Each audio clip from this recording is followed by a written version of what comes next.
유튜브 구독하고 실시간 채팅과 댓글을 남기시면 매일매일 7,000TTCO를 드립니다. 참여 방법은 통통물 어플을 다운로드하고 회원가입과 로그인을 해주세요. 마이페이지에서 나의 회원 고유 번호를 복사해주세요. 유튜브 구독 후 실시간 채팅이나 댓글창에 고유 번호를 한 번만 입력하면 준비 끝! 지금 유튜브 채팅과 댓글 쓰기 참여하고 7,000TTCO 받아가세요.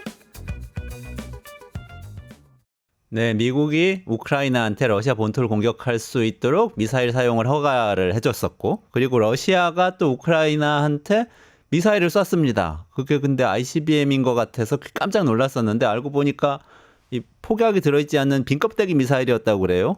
그런데도 깜짝 놀라야 되는 이유가 있다고 하고요. 또 여기에 맞서서 우크라이나는 계속해서 우리나라한테 살상무기 제공해달라고 얘기를 하고 있는데 뭘 지금 가지고 가서 어떻게 하겠다는 건지 이 얘기 좀 복잡한데요. 아주 쉽게 오늘 정리를 해드릴 분 모셨습니다. 최승병 전 삼성경제연구소 수석연구원, 여러분들께서 또 좋아하시는 군사경제 전문가이시기도 합니다. 최 박사님 모시겠습니다. 어서 오세요. 네, 안녕하십니까? 네, 잘 지내셨어요? 네네. 요즘 국제뉴스를 보시니까 좀 뭐 이렇게 다이내믹하기도 한데 심란하기도 하고 그러실 것 같아요, 전문가로서. 네, 뭐 다양한 생각들이 듭니다. 뭐 지금 또 중동에서는 헤즈볼라랑 휴전을 하겠다고 하는데 뭐 이게 뭐 영구적인 평화를 보장해 주는 것 같지는 않고 여전히 우크라이나는 이 트럼프 당선 전까지 치열한 지금 전투가 벌어지고 있기 때문에 우리가 여기서 어떤 스탠스를 취해야 되는지 참 많이 복잡합니다. 그러게요. 또 북한은 인력을 보내서 참전을 네. 하고 우리나라는 무기를 지원을 검토를 한다고 하고 이러니까 점점 이렇게 남의 일이 아니다 멀지만 그런 생각이 드는데요. 네. 요거 좀 오늘 자세하게 살펴보면 좋겠는데 그 미사일 이야기부터 조금 해보면 좋겠어요. 지난 시간에 그 에이테크스 예, 탄도미사일 미국이 이 우크라이나한테 사용을 허가해줬다는 얘기 해주셨고 영국도 또 스톰 섀도우라는 거 사용하게 해줬다고 얘기하셨는데 그 다음에 또 치열한 전투 일어날 거라고 하셨는데 또 러시아가 또 반격을 하기도 하고 이 일들이 벌어졌지 않습니까? 좀 정리를 해주시죠. 네, 지금 미국과 영국의 그런 공격적인 무기 사용이 허가된 다음에 우크라이나가 지금 밀리지 않기 위해서 최대한 공격을 퍼붓고 있습니다. 그에 대항을 해서 지금 러시아도 공격의 고삐를 역시 계속 높이고 있습니다. 지금 러시아가 아까 모두에 말씀해 주신 내용이 지난주에 드니프로라는 우크라이나의 굉장히 큰 도시에 이 처음에 굉장히 미사일을 한 발 쐈는데 이게 처음에 궤적을 보니까 거의 ICBM 대륙간 탄도미사일, 거의 핵미사일 들어가는 그거죠. 그게 나와갖고 우크라이나에서 그런 발표를 했습니다. 핵 공격을 할 수도 있을 정도의 미사일이 왔다. 그죠. 그 전에 러시아가 계속 핵 공격할 수도 있다. 계속 엄포를 놨기 때문에 이거 진짜 아닌가 해갖고 화들짝 놀랐는데 그 얼마 안 있어서 푸틴이 직접 TV에 나와갖고 얘기를 했죠. 이거 ICBM 아니고 신형 IRBM이다. 이거 신형 IRBM이고 우리는 이거 다 미국에게 통보하고 쏜 것이다. 아무래도 ICBM이나 IRBM이나 이런 것들이 핵탄두가 장전되어 있을지 모르기 때문에 전 세계적으로 미사일 방어망 촘촘한 감시가 돼 있고 이게 경고 없이 날렸다가는 적이 핵 공격하는 거 아닌가 오판을 불러일으킬 수 있기 때문에 이런 경우에는 항상 이 주요 강대국들 사이에는 이 통보를 해주는 게 아무래도 예입니다. 오해를 해서 또 핵 공격을 그렇죠. 반대로 해버릴 수도 있기 때문에. 맞습니다. 대응할 수가 있기 때문에. 그렇군요. 그래서 그러니까 처음에는 이 ICBM인 줄 알고 놀랬다가 아니라고 푸틴이 직접 해명을 했는데 근데 IRBM은 그러니까 사거리가 좀 짧은 미사일이라고 보면 맞습니다. 되는 건가요? ICBM의 IC는 인터컨티넨탈 그러니까 대륙간이고요. 네. IRBM은 인터미디엇 레인지 중거리 탄도 미사일입니다. 요게 경계가 되는 게 대략 한 5,000에서 5,500km 정도. ICBM은 그 이상이 되어야 되긴 합니다. 그 이유는 뭐 이거는 TMI입니다만은 런던과 뉴욕 간의 거리가 대략 한 5,500km입니다. 그러니까 대서양을 넘어갈 수 있느냐 없느냐 그 정도 사거리를 갖고 그 이상이 되면은 ICBM이라고 하고 그거보다 짧으면은 IRBM이라고 우리가 보통 얘기합니다. 대륙간 탄도탄이지만 자기네들 대륙만 생각을 했군요. 아시아나 이런 데까지 생각은 안 하고. 네. 어쨌든 근데 IRBM은 좀 사소한 건가요, 그럼? 우리가 기존에는 IRBM이 그래서 ICBM보다 별로 안 좋은 거 이렇게 생각했는데 여기서 신형 IRBM이라는 거에 주목할 필요가 있습니다. 네. 전통적인 그냥 이 탄도미사일 일반적인 포물선 궤적을 그리는 미사일은 요즘 뭐 패트리엇이나 여러 가지 이런 요격 미사일 체계들이 발달돼 있기 때문에 요격이 충분히 가능합니다. 그래서 요즘의 경향은 이게 단순한 포물선 궤도가 아니라 이게 떨어질 때 다양한 변칙 기동을 해갖고 요격이 어렵게 만드는 이런 신형 미사일들이 나오고 있습니다. 러시아도 지난번에 저희가 러시아군 소개할 때 뭐 그 영상을 다시 한번 돌아가 보시면은 기억이 거기서도 언급을 했습니다만은 그런 사거리는 짧지만 다양한 방법으로 그런 요격망을 회피할 수 있는 그런 신형 미사일 개발에 돌입을 했었는데요. 이번에 쏜 것이 그 결과물 중에 하나입니다. 러시아가 이번에 밝히기로는 그쪽 러시아 이름으로 오레슈닉 우리말로 개암나무라는 뜻입니다. 그래서 이런 최신 그런 재래식 탄두 장착 IRBM이라고 하는데 이게 뭐 내려 꽂을 때 마하 10 이상으로 내려 꽂으면서도 변칙 기동을 해갖고 푸틴이 자신하기로는 이 현행 어떤 요격 무기 체계로도 떨어뜨릴 수 없을 것이다 이렇게 얘기를 하고 있습니다. 근데 이번에는 여기에 재래식 탄두조차도 장착하지 않고 그냥 빈 껍데기 더미 탄두만으로 이제 때렸어요. 그래갖고 이게 탄두가 6개 우크라이나 쪽 얘기로는 탄두가 6개가 장착된다고 합니다. 그러니까 6개로 분리가 돼갖고 6개 지점에 다다다다다 이제 빈 껍질이 떨어진 것이죠. 그럼 빈 껍질을 왜 쏘는 건가요, 근데? 이게 여러 가지 관측이 있는데 왜 이런 걸 했을까? 실질적으로 파괴 목적이 아니라 이건 진짜 한 단계 더 높은 엄포라는 얘기가 많습니다. 아무래도 엄포다. 지난번에 저희가 러시아가 핵무기 쓸 수도 있다라고 했을 때 많은 서방 전문가들이 이건 그냥 공갈 협박이다, 네네. 말잔치다라고 막 이렇게 평가절하를 했지 않습니까? 네. 푸틴이 그거에 좀 열받았는지 우리가 그 정도는 아니고 행동으로 나설 그럴 충분한 의지가 있다라는 걸 보여주기 위해서 이번에는 하여튼 한 단계 더 높은 폭약은 넣지 않지만 어쨌건 쏠 수는 있다라는 걸 보여준 것 같습니다. 이번에 쏜 오레슈닉이죠. 네, 오레슈닉 같은 경우에는 그럼 핵탄두를 실을 수 있는 IRBM인가요? 뭐 러시아가 주장하기로는 재래식 탄두만 쓴다라고 하지만은 충분히 넣을 수 있습니다. 러시아 기술에서 뭐 못 넣을 이유가 없죠. 하지만은 이게 다탄두 미사일 같은 경우는 이게 이런 식으로 핵탄두를 다 집어넣으면은 지금 뭐 여러 전략 핵무기 감축 협정이나 뭐 이런 여러 가지 협약에 저촉이 될 수가 있기 때문에 지금은 철저하게 이건 재래식 탄두만 쓴다라고 이제 얘기를 하고 있는 거겠죠. 하지만 뭐 유사시에는 언제든지 탑재할 수 있을 겁니다. 그럼 이게 뭐 약간 고차방정식 같은 생각이 드는데요. 어쨌든 그러니까 러시아는 계속 입장이 우리 본토를 공격하면 우리는 핵 공격할 수도 있다는 이야기, 뉘앙스의 얘기를 계속 하고. 그렇죠. 그러면서 수위 조절을 하고 있죠. 네. 그러면서 지금 이 트럼프 당선 전까지 화전 양면으로 지금 이 강도를 높이는 것 같습니다. 밀었다 당겼다 하고 있는 지금 거네요. 서서히 푸틴이나 뭐 러시아 외교소식통 쪽 이 빅마우스들이 조건을 하나하나씩 내놓고 있지 않습니까? 이대식 박사님 앞에서도 뭐 얘기가 좀 나왔던 것 같은데 하나하나 만약에 우리 종전하려면은 이런 조건이 필요해 얘기를 하면서도 그러니까 우리는 기본적으로는 평화로운 종전을 원한다라는 얘기를 하면서도 그러면서도 우리가 뭐 수틀리면은 언제든지 공격을 강화할 수 있는 이런 수단도 있고 의지도 있고 우리는 언제든지 행동을 나설 수 있다는 걸 지금 같이 보여주고 있는 거죠. 그러니까 어떻게 보면 우리가 우크라이나에 괴멸적 타격을 할 수 있는데 그냥 할 수 있다는 것만 보여준 거야. 이렇게 해석된다는 거죠. 그래놓고 협상장에 임해서 영토는 여기까지 더 달라.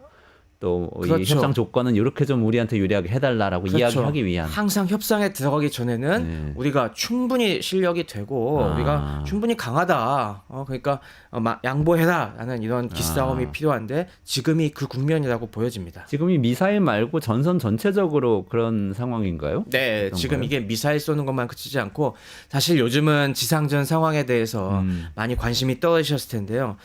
여전히 치열하게 전개가 되고 있습니다. 뭐 크게 보면은 세 군데에서 지금 전투가 치열하게 전개가 되고 있습니다. 첫 번째는 이번 전쟁의 핵심 주전장이었던 돈바스, 이 도네츠크, 루안스크 주에서 공격을 계속하고 있는데 도네츠크 주가 지금 조금 남았습니다. 도네츠크 주 지금 원래 국경까지 지금 러시아군이 한 30km 정도만 더 가면 됩니다. 더 가면 된다는 게 더 가면은 도네츠크주를 완전히 장악하게 됩니다. 완전히 장악한다. 그러니까 러시아군이 당초 이 전쟁을 시작했던 그 목표가 완전히 달성이 되는 거죠. 네. 지금 뭐 공격의 페이스가 대략 하루에 뭐 몇백 미터에서 1km 정도 전진하는 계속 그런 식으로 밀어붙이고 있는데 이대로 대략 한 달에서 50일 정도 가면은 이제 그러니까 산술적으로는 다 장악할 수 있다는 얘기죠. 그게 바로 딱 지금 트럼프 취임 시점과 거의 맞아떨어집니다. 그러니까 지금 이 페이스로 계속 그쪽에서 밀어붙여서 도네츠크를 장악하겠다. 루안스크는 이미 다 장악하고 일부 우크라이나 영내로 침입한 부분도 있고요. 그 다음이 계속 얘기가 나왔던 우크라이나의 역공, 러시아 쿠르스크주를 향한 공격이 있었는데 여기서도 지금 우크라이나군을 밀어내기 위한 공세가 계속되고 있습니다. 지금 한 40% 정도 탈환을 했고 지금 계속 밀어붙이고 있는데 지금 상황이 여기도 안 좋습니다. 지금 우크라이나군이 정확한 부분이 딱 돌출부처럼 돼 있고 지금 러시아군이 그 양옆으로 계속 파고들고 있기 때문에 여기 한번 훅 대공세 펼치면은 이게 순식간에 밀려날 가능성도 있습니다. 그리고 제가 보기에는 이 지점에 북한군이 결정적인 시점에 투입될 가능성이 높다고 봅니다. 지금 북한군 어떤 상황인가요? 그게 지금 되게 우크라이나 쪽에서 여러 가지 뭐 정보라고 내놓는 것들이 있지 않습니까? 뭐 얼마 전엔 스톰 섀도우 공격으로 북한군 다수가 사상자가 났다, 뭐 북한군 장성 한 명이 다쳤다라고 하는데 이런 게 확인이 되지가 않습니다. 그래서 저희 봤을 때는 액면 그대로 믿기엔 좀 곤란한 거고, 근데 뭐 통신 감청은 맞는 것 같아요. 그래서 아마 지금 이 쿠르스크 전선 후방에서 북한군이 지금 투입 준비를 하고 있는 것 같습니다. 계속. 하지만은 언제 쓰느냐? 결코 그냥 찔끔찔끔 쓰지 않을 것 같고요. 결정적인 순간에 이 우크라이나군을 확 밀어낼 때 대공세 한 번에 집중적으로 쓸 것 같습니다. 저는. 그렇군요.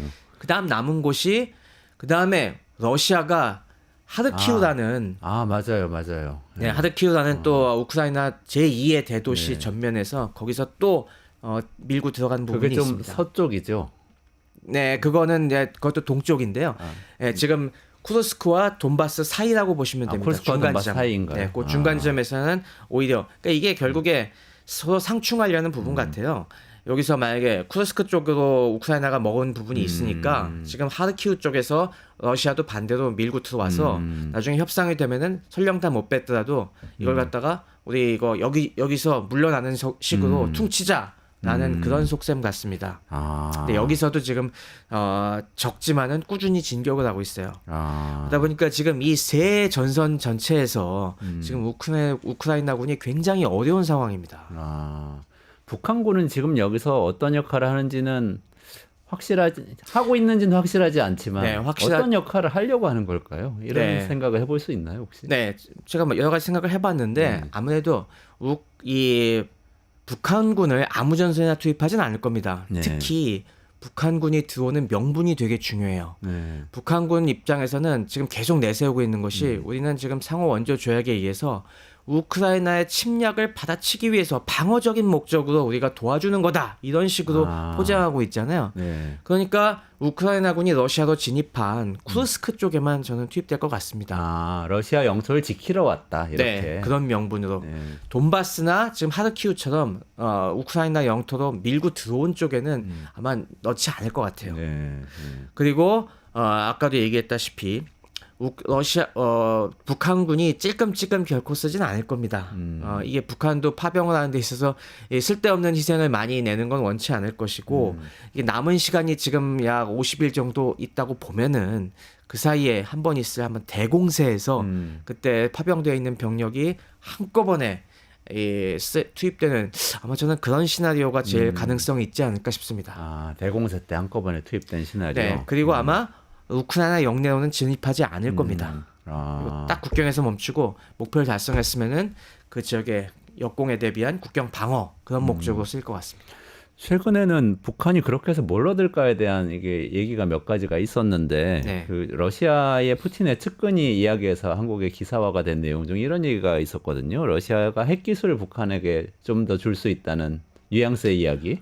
메드베데프 전 대통령이 얘기했죠. 네네네. 잠시 푸틴이 삼선하는 거 보고 피해가려고 내세웠던 메드베데프 지금은 거기 안보회의 부의장인가 하고 있을 텐데 메드베데프가 한 얘기를 정확히 보면은 북한을 특정한 건 아니고 우리의 그러니까 서방의 적들 가운데서 누구한테 줄지 좀 고민하고 있다라고 하는데 그 대상이 북한일지 이란일지 이거는 모르는 겁니다. 그거는 아직 딱 스페시파이하진 않고 그런 식으로 자꾸 너네 지원하지 마라 그런 식으로 하면 지금 이란도 핵 개발한다고 계속 얘기하고 있지 않습니까? 우리가 이란에 핵 개발해주면 딱 핵무기 기술 주면 어떡하려고 우리가 북한에 결정적인 북한은 이미 핵무기가 있지만은 우리가 거기에 고도화시킬 수 있는 ICBM 기술 같은 거 주면 어떡하려고 이런 식으로 지금 엄포를 놓고 있는 거죠. 북한이 뭘 받으면은 더 고도화되는 건가요? 기술 받는다면? 북한이 ICBM 기술 지금 북한이 ICBM을 발사하고 있다고 하는데 ICBM을 갖다가 가장 거기서 핵심은 재진입 기술입니다. 네. 이게 우주 바깥으로 나갔다가 다시 대기권으로 진입할 때 어마어마한 마찰력을 받아서 그 탄두 끝부분이 막 타거든요. 네. 근데 그 타는 와중에서도 이 정확하게 궤도를 유지하고 그 안에 폭탄이 핵폭탄이 손상되지 않게 하는 이 기술이 굉장히 중요한데 이걸 재진입 기술이라고 합니다. 네. 근데 이게 지금 핵 강국들 빼놓고는 갖고 있지는 않아요. 굉장히 노하우도 많이 필요해갖고 이게 북한은 아마 못 갖고 있을 겁니다. 본인들은 갖고 있다고 하지만은 아마 이거는 거짓말일 거라고 생각해요. 근데 이 부분을 만약에 주면은 진짜 북한의 ICBM 기술이 완성될 수가 있는 겁니다. 그러면 미국 본토도 진짜 타격할 수 있다고 생각할 수 있는 건가요? 그렇죠. 물론 뭐 그걸 쏘는 무시무시한데. 바보 같은 짓은 안 하겠지만은 그래도 갖고 있는 거 그래도 다르잖아. 어마어마한 그 차이가 있는 거죠. 그렇죠. 근데 이거는 메드베데프 전 대통령의 발언은 이거는 진짜 그냥 협박인 것 같습니다. 이 수준까지 넘겨주는 거는 나중에 북한이 이걸 어느 쪽에 붙을지 어떻게 한다고요? 모스크바를 쏠 수도 있죠. 네, 이게 러시아로 쏠 수도 있는 거거든요. 상황이 바뀌면은. 그렇죠. 그러니까 이거는 절대 안 줄 것 같습니다. 제가 보기엔. 그렇군요. 어쨌든 그런 정도 생각은 해볼 수는 있지만 사실 아닐 것이다 말씀 주셨고 그 유엔에서는 또 그 미국 쪽에서 북한군 파병 대가로 러시아가 방공 기술 넘겨주고 있는 거 아니냐 이런 얘기 막 하더라고요. 그렇죠. 그거는 충분히 가능성이 있습니다. 지금 북한 같은 경우는 항상 노심초사하는 것이 북한의 가장 강력한 병력들은 평양 주변에 몰려 있습니다. 네. 평방사라고 해서 평양방어사령부라고 해서 거의 가장 정예 부대들이 있고 이거는 뭐 외침과 내란을 동시에 대비하는 거고 그리고 북한이 평양 방어망이 대공 방어망이 굉장히 조밀합니다. 전 세계에서 아마 제일 강한 대공 방어망 중에 하나라고 하는데 이 대공 방어망을 구성하는 미사일들이 근데 굉장히 구식입니다. 다 옛날 냉전 시대에 만들어진 구식 미사일들이어갖고 이게 우리가 그래서 최신의 스텔스 전폭기들이라든가 이제 최신의 순항 미사일들 같은 경우가 그래도 이걸 어느 정도 뚫을 수 있을 거라고 지금 우리가 기대하고 있죠. 근데 이걸 갖다가 지금 북한 입장에서는 최신의 러시아의 뭐 S400이나 S300이나 S400급 정도 올리고 싶어 합니다, 항상. 근데 지금 러시아가 계속 안 팔고 있었는데 이번에 아마 이걸 좀 줬을 것 같아요. 그거는 충분히 가능성이 있습니다. 기술을 넘겨주진 않아도 현물로 그런 걸 하면은 우리가 항상 지금 얘기하는 것이 우리가 유사시에는 우리의 F-15K나 여러 가지 우리의 미사일들이 평양에 있는 김정은의 벙커, 노동당사 이런 핵심 시설들을 충분히 때릴 수 있다고 지금 얘기하거든요. 그리고 김정은도 그걸 굉장히 두려워하고 있고요. 근데 이런 러시아의 최신의 유격 미사일들이 배치가 되면은 우리의 그런 공격 성공률이 굉장히 떨어지게 됩니다. 그만큼 김정은 입장에서는 훨씬 안심할 수가 있게 되는 거죠. 그런 게 있군요. 네. 또 북한 입장에서는 이렇게 입장 바꿔 생각해보면 6.25 때 한국전쟁 때 미군의 폭격에 의해서 사실은 그렇죠. 그 트라우마가 초토화가 된 어마어마하죠. 거잖아요. 네. 그래서 방공망이 중요하군요. 네, 그런 부분에서는 뭐 러시아 입장에서도 크게 부담이 안 되고 아마 네. 그런 것부터 일단은 계속 넘겨주고 있을 겁니다. 그밖에 뭐 여러 가지 짜잘한 북한이 좀 여러 가지 무기체계 고도화하는 데 있어서 좀 안 되고 있는 그런 요소 기술들을 또 넘겨주고 있을 것 같습니다. 그렇군요. 그럼 반대편에서 우크라이나 입장에서 보면 네. 젤렌스키는 속이 타겠어요, 지금 상황이. 아유, 어마어마하게 타고 있죠, 저. 그러네요. 지금 그래서 우리나라에 계속 손 벌리는 그런 제스처 취하고 있는 거죠. 어떻게 보면 아까 말씀하신 것처럼 북한군 역할도 막 과장해서 얘기해 보기도 하고 네. 우리나라 끌어들이려고 그러는 거 아닙니까? 그렇습니다. 지금 남은 시기 어차피 지금 대공세가 있을 수 있는 시기가 한 50일, 60일 정도 된다고 보면은 네. 그 사이에 어떻게든 지금 있는 거나마 뺏기지 않고 버티는 게 네. 그나마 나중에 협상을 유리하게 하는데 꼭 필요하거든요. 음. 그런데 지금 워낙 상황이 안 좋으니 이걸 이 고비를 넘어갈 수 있는 지원을 해달라라는 그 요청을 계속 하고 있다고 봅니다. 저는. 네, 지금 특사단도 윤석열 네. 대통령한테 보냈죠. 네, 그래서 어제 우크라이나 국방장관을 필두로 한 이 특사단이 와갖고 어제 대통령실 윤석열 대통령 예방도 하고 그랬죠. 여기서 우리 대통령실에서 구체적인 어떤 얘기가 오갔는지 브리핑은 안 했지만은 뭐 분명히 우리 무기 지원해달라 아니면 뭐 이게 안 되면은 이거라도 달라 뭐 그런 여러 가지 요청을 했을 겁니다. 근데 트럼프 취임 때까지 지금 시간이 얼마 안 남았는데 네. 구체적으로 뭘 달라고 했을까요? 뭐 추측을 해보자면 발표 안 했으니까 화가 날 수는 없지만. 네. 여러 가지 조건을 달았겠지만은 가급적이면은 공격 무기를 달라. 그래서 뭐 리스트를 쭉 제시했겠죠. 하지만은 그것도 안 된다면은 최소한 우리 방어 무기라도 달라. 뭐 그 정도까지는 요청했을 것 같습니다. 물론 뭐 요청만 하지 않고 그 반대급부로 우리는 뭐뭐뭐 줄 수도 있다라는 그것까지도 우리가 내밀었겠죠. 근데 지금 서방 측에서 무기는 많이 우크라이나로 넘어가지 않았었나요? 그게 상황이 이게 좋지가 않습니다. 그래요? 가장 문제가 뭐냐면은 유럽이 지금 기존에 보유하고 있던 무기 재고 뜻은 거의 다 이미 넘긴 지가 오래예요. 그래요? 네, 전쟁 초반에 이를테면 뭐 독일 같은 경우도 자주포라든가 전차라든가 이 치장 물자 있는 것들 다 보냈거든요, 거의. 거의 뭐 다 보냈고 서방에서도 있는 탄약 없는 탄약 창고에 있는 거 다 보내줬는데 이미 다 썼고요. 지금 유럽은 그거 채워넣지도 못하고 있습니다. 그 상황에서 뭐 미국이나 어느 정도 좀 더 계속 대주고 있지 유럽은 이미 그게 바닥이 났기 때문에 그리고 더 보내줬다가는 자기네 국방도 위험해지기 때문에 충분한 지원이 불가능합니다. 생산해서 보내줄 수 있는 상황은 또 아닌가 보죠. 그렇죠. 지금 캐파 거의 다 닫은 공장 이제 열고 있는데 그거 생산해서 지금 보내줄 만한 상황이 못 되고 있죠. 아까 얘기한 스톰 섀도우나 그런 거 조금 그나마 좀 생산하고 있던 거나 찔끔찔끔 보내주고 있는 수준이죠.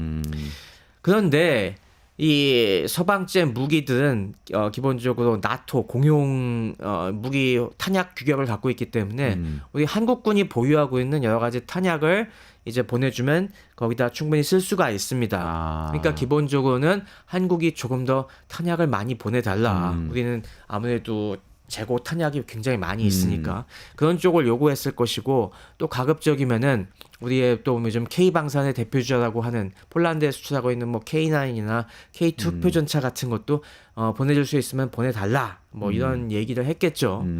근데 아마 거기까지는 기대를 좀 덜 하고 있을 겁니다. 왜냐하면 그게 되려면은 아무래도 장비만 보내면은 못 쓰지 않습니까? 그 운용 요원들을 훈련을 시켜야 되는데 이거 훈련시키는 게 쉽지가 않거든요. 시간이 되게 많이 걸려요.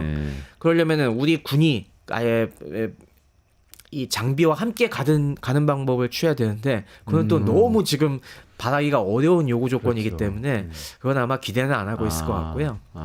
어쨌건 가장 만약에 요구한다면 공격 무기로는 탄약이 지금 당장 쓸 수 있는 호환 탄약을 제일 많이 강력히 요구했을 것 같습니다. 아까 말씀하신 방어무기 쪽은 또 다른 게 있나요? 그 다음이 방공무기인데요. 우리가 요즘 뭐 여러 국군회나 행사 같은 데 보시면 아시겠지만은 우리가 여러 가지 최근에 미사일들, 다양한 미사일들을 개발하고 있습니다. 그래서 지금 뭐 우리가 이 여러 가지 대공 미사일 기술들이 요즘 많이 올라왔고 그래서 뭐 중동 사우디라든가 뭐 아랍에미리트 같은 데서 요즘 그 막 러브콜을 보내고 있죠. 구입하겠다고 하고 그래서 대표적인 게 천궁 시리즈가 있습니다. 천궁 1, 천궁 2가 있는데 이게 뭐 중거리 지대공 미사일로 굉장히 성능이 괜찮아요. 이거는 러시아가 지금 계속 쏘아대고 있는 이런 탄도 미사일 같은 거 요격하는데 굉장히 요긴하게 쓸 수가 있습니다. 그렇군요. 그러니까 지금 언급하신 이 탄약과 천궁 이게 방공 미사일이죠. 같은 경우에는 지금 바로 지원이 되면 우크라이나에서 쓸 수 있다는 말씀이신 거죠. 그 전에 다른 무기들은 어쨌든 인력이 안 가면 참 기술적으로 어려운 부분도 있고 이런 얘기 해주셨는데. 천궁 미사일도 만약에 지금 투입한다면은 인력까지도 같이 가야겠죠. 그래요? 같이 가고서 그 다음에 우크라이나군에게 인도하면서 훈련을 시켜줘야겠죠. 모든 무기는 항상 그냥 당장 판다고 되는 게 아닙니다.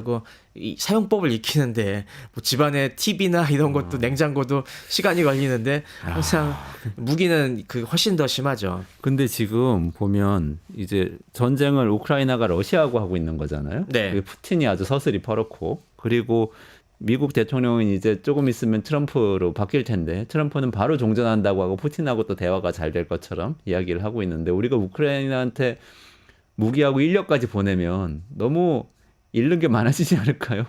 어떻게 보세요?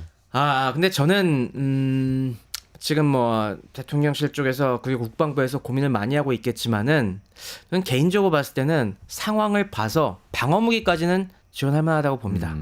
아까 얘기한 그 대공 미사일이 되겠죠. 대공 미사일 같은 경우 그리고 그럴 경우에 우리가 뭐 잃는 것만 있다고 생각하시는데 저는 그렇게 보지가 않습니다. 우리가 지금 저는 우크라이나에게 어느 정도 지원을 해줘야 된다고 봅니다. 특히 방어 무기 쪽으로. 사실 얼마 전에 러시아가 이거에 대해서 메시지를 보내긴 했죠. 러시아가 이 외무 차관이 이 러시아 만약에 루덴코 외무차관이었죠. 루덴코 외무차관이 만약에 한국이 이 러시아 시민을 살상할 수 있는 무기를 갖다가 보내면은 이거 양국 관계 파탄 난다라는 얘기를 갖다가 했잖아요. 근데 그게 사실 뒤집어 보면은 살상용 공격 무기를 보내지 말라는 거지 방어 무기에 대한 언급이 없습니다. 이건 뒤집어 보면은 러시아에서 이 방어 무기를 보내는 것까지는 어떻게 보면 용인할 수도 있다는 신호를 갖다가 좀 준 거라고 생각을 해요. 왜냐하면은 지금 러시아는 북한을 끌어들였잖아요. 이거는 분명히 러시아가 선을 넘은 거거든요. 우리 네. 전통적인 한러 우호 관계 속에서 네. 저쪽이 먼저 선을 넘었으니까 우리 입장에서도 살상 무기까지는 아니지만은 방어 무기 지원하는 거는 우리도 명분이 있는 겁니다.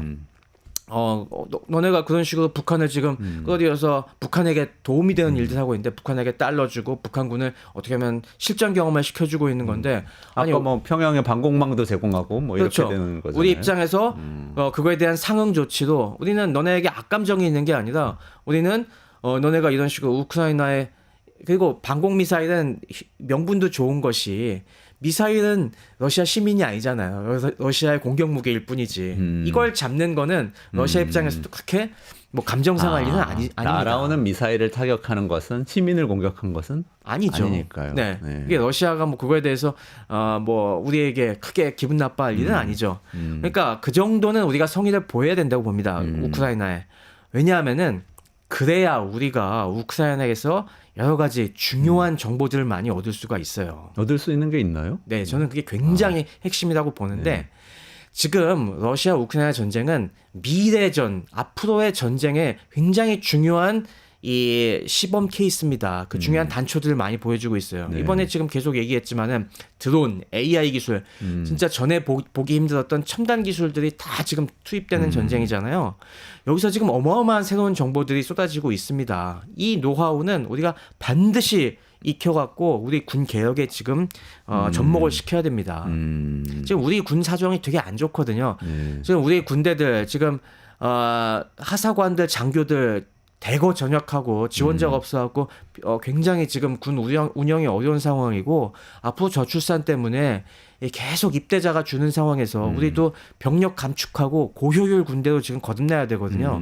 이게 가능하려면은 우리도 무인화 기술을 대거 도입해야 됩니다. 네네. 앞으로는 보병 분대 하나에 병사 지금 뭐 병사 10명이 있다고 하면은 앞으로 병사 5명에 드론 10대씩 운영해야 되는 이런 상황이 옵니다. 분명히. 금방 네. 멀지 않았어요. 네. 근데 그 노하우와 다양한 여러 가지 실전 데이터 같은 것들이 지금 갖고 있는 데가 어디입니까? 우크라이나예요. 러시아와 우크라이나. 실전 데이터는 그렇겠네요. 그런 게 필요합니다, 지금. 근데 그런 게 러시아가 주겠어요, 우리한테? 지금 상황에서 안 주죠. 북한과의 관계를 생각해서. 그럼 우리는 어디서 얻어야겠습니까? 우크라이나에서 직접 얻을 수밖에 없습니다. 근데 만약에 우리가 지금 여러 가지 핑계 대고서 우크라이나를 아무것도 안 도와주면은 우크라이나가 그걸 주겠습니까? 방어 무기 정도는 우리도 충분히 할 만큼 했다라는 목적으로 우리가 도와줘야지 전쟁이 끝나고 우크라이나에게서 우리가 그만큼 받을 수 있는 겁니다. 아마 이번에 우크라이나 특사단도 지금 뭐 여러 가지 협력 얘기를 했는데 그런 쪽 미끼를 던졌을 거예요. 만약에 이번에 좀 최소한의 성의라도 보여주면은 우리가 이런 정보들을 넘길 용의가 있다. 뭐 그런 식의 아무래도 그런 카드도 제시했겠죠. 저는 그게 굉장히 중요한 카드라고 봐요. 이게 그런 면에서 우리가 뭐 러시아와 당연히 관계를 생각해서 조심스럽게 해야겠죠. 저는 이게 특히 지원 시점도 중요하다고 봅니다. 지금 함부로 지원하면 안 되고 저는 그 시점을 갖다가 만약에 북한군이 전선에 진짜 나타나는 그 순간 우린 준비해놓고 있다가 딱 그러면은 지금은 북한군이 실전 투입됐다는 증거는 없잖아요, 사실. 근데 딱 그게 확인되는 순간 너네 선 넘었네. 우리도 그러면 방어무기 지원 이런 식으로 러시아의 행동에 대해서 우리도 행동으로 tit-for-tat으로 나가면은 저는 러시아와 관계 해칠 거 없이 우리도 실익을 얻는 그런 행보라고 봅니다. 그렇군요. 오늘 러시아가 쐈던 그 ICBM이 IRBM이었고 폭탄이 없었다는 얘기부터 시작했는데 우리나라가 정말 이 엄중한 시기에 어떻게 이 입장을 취해야 될지 아주 좋은 말씀 마무리로 잘 해주셨습니다.